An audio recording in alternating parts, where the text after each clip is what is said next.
जिन horror story.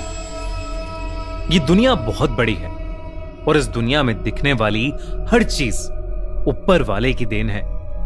पर कुछ ऐसी भी चीजें हैं जो दिखती नहीं है पर ऊपर वाले ने ही बनाई हैं।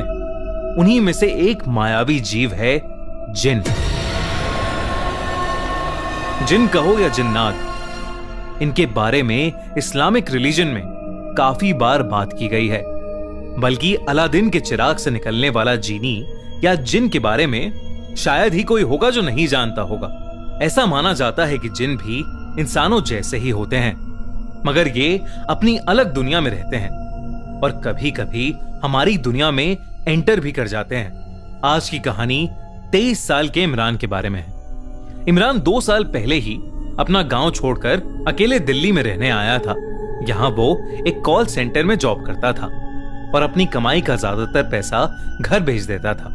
एक शाम इमरान ऑफिस से जल्दी फ्री हो गया तो उसने सोचा कि वो पास वाले बाजार जाकर घर के लिए कुछ सामान खरीद लेगा।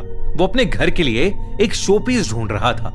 असल में इमरान की अम्मी अक्सर घर में शोपीस रखने की बात किया करती थी और वो हर समय अपने सरपंच के घर में रखे एक नीले वास की बात करती थी। ईद आने वाली थी और इमरान इस ईद पर अपनी अम्मी को खुश करना चाहता था।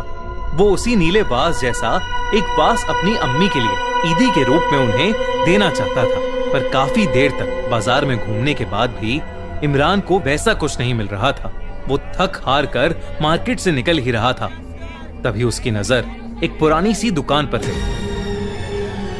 वो दुकान देखने में बरसों पुरानी लग रही थी, पर उस दुकान में एक नीला वास पड़ा था, ठीक वैसा ही जैसा इमरान की अम्मी बताया करती थी।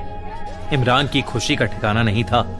वो जल्दी से उस दुकान में गया और दुकान में घुसते ही उसने वो वास उठा लिया और दुकानदार से पूछा कि वो वास कितने का है। उस बूढ़े दुकानदार ने जवाब दिया, पैसों में इसकी कीमत शायद कम हो, पर इसकी असली कीमत चुकाने में शायद तुम कर्जदार हो जाओ। इमरान को दुकानदार की बात कुछ समझ नहीं आई, पर वो बहुत थक चुका था और उसे बस अब अपने घर जाना था। इमरान ने उस दुकानदार को 1000 रुपए पकड़ाए और उस वास को एक डब्बे में पैक करवाकर उस दुकान से बाहर जाने लगा। दुकानदार ने उसे पीछे से आवाज दी, तुम इसका जितना ख्याल रखोगे ये तुम्हारा भी उतना ही ख्याल रखेगा। इमरान को लगने लगा था कि शायद वो दुकानदार सटिया गया है, इसलिए उसने उस बूढ़े की बात पर ज्यादा ध्यान नहीं दिया और वो ऑटो करके अपने घर चला गया।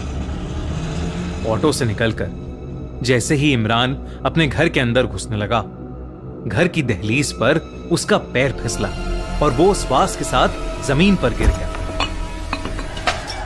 जैसे ही इमरान जमीन पर गिरा, वो वास नीचे गिरकर टूट गया और तभी इमरान को जोर से किसी के चिल्लाने की आवाज आई। साथ ही उन टूटे हुए वास के टुकड़ों में इमरान को एक काले धुएं का बादल उसमें से निकलता दिखाई दिया। इमरान ने उस पर ज्यादा ध्यान नहीं दिया, पर उसे उस वास के टूटने का बेहद दुख था। निराश इमरान ने उस टूटे हुए वास को कूड़े में डाला और फ्रेश होकर अपने लिए चाय बनाने लगा। जैसे ही गैस पर रखा पानी उबलने लगा, इमरान उसमें चाय पत्ती डालने के लिए मुड़ा, लेकिन उसने जो देखा उसे देखकर वो चौंक उठा। चाय के बर्तन के अंदर पानी खून जैसा लाल था। ये देखकर इमरान की आंखें फटी की फटी रह गईं। पर कुछ ही सेकंड्स बाद ध्यान से देखने पर उस बर्तन का पानी फिर से नॉर्मल ही लग रहा था। इमरान को लगा कि शायद उसे कोई वहम हो गया है, पर इमरान को उस रात एक अजीब सी थकान महसूस हो रही थी जो उसे उस रात से पहले कभी नहीं हुई थी। इमरान ने चाय पी और वो सोने चला गया। सोते हुए इमरान को अचानक ऐसा महसूस हुआ कि जैसे उसके चेहरे के बहुत पास कोई जोरों से सांसें ले रहा है। इमरान की आंखें खुली तो उसके सामने एक अजीब सी काली परछाई थी जो ठीक उसके मुंह के सामने हवा में तैर रही थी। इमरान उस परछाई को देखकर डर गया और डर के मारे जोर से चिल्लाया। इमरान ने जैसे ही लाइट्स ऑन करी तो वो परछाई वहां से कहीं गायब हो गई और इमरान के अलावा उस कमरे में और कोई नहीं था। अगले दिन इमरान अपनी जॉब पर निकल गया। अपनी डेली की कॉल्स करते हुए अचानक से इमरान का मोबाइल फोन बज उठा। ये बहुत ही अनयूजुअल था, क्योंकि अपना काम करते समय इमरान हमेशा ऑफिस का फोन यूज करता था और अपना पर्सनल मोबाइल फोन हमेशा ऑफ रखता था। इमरान ने अपना फोन उठाया और जैसे ही हेलो कहा, सामने से उसे गहरी सांसें लेने की आवाजें आने लगी और धीरे धीरे वो आवाजें तेज होने लगी। इमरान को बहुत अजीब लगा और उसने फोन काट दिया। जब उसने इनकमिंग कॉल का नंबर चेक किया तो इमरान के होश उड़ गए। वो कॉल कहीं और से नहीं बल्कि इमरान के दिल्ली वाले घर से आ रही थी और इमरान जानता था कि उसके घर पर और कोई नहीं है। इमरान को अब सब बहुत अजीब लगने लगा था। इमरान को अब उस बूढ़े दुकानदार पर शक होने लगा था। वो ऑफिस से सीधा निकलकर तुरंत उस पुरानी दुकान पर चला गया जहां से उसने वो वास खरीदा था और वो गुस्से में उस दुकानदार से कहने लगा, ये क्या अजीब सी चीज दे दी तुमने मुझे, एक बार गिरने पर टूट गई और ऊपर से सब कुछ। उसकी बात को उस दुकानदार ने बीच में ही काट दिया, ये जानकर कि वो वास टूट गया है। उस दुकानदार का पूरा चेहरा सफेद पड़ गया और उसने इमरान को उसकी दुकान से फौरन निकल जाने को कहा।